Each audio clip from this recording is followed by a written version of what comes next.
नमस्कार जय जगन्नाथ मु दिलीप आपनकु मोर नुआ वीडियो रे आपनकु स्वागत जनाउछि। मु आज आपनकु कहबी आजिर इतिहास 27 फेब्रुआरी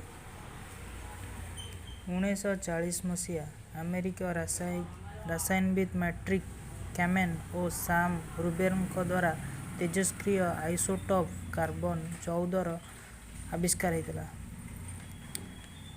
परवर्ती 1942 मसीहा द्वितीय विश्वयुद्ध अवसर में जाभा सागर युद्ध में जापानी सेना द्वारा मित्र शक्ति परास्त।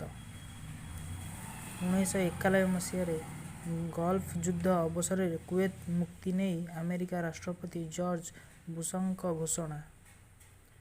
2002 गोद्रा ट्रेन पोड़ी घटना 59 हिंदू कबर सेवक जीवंत दग्ध। 2004 फिलीपाइन्स आतंकवादी संगठन आबू सायाफर बोमा माड़े 116 नौयात्री मृत।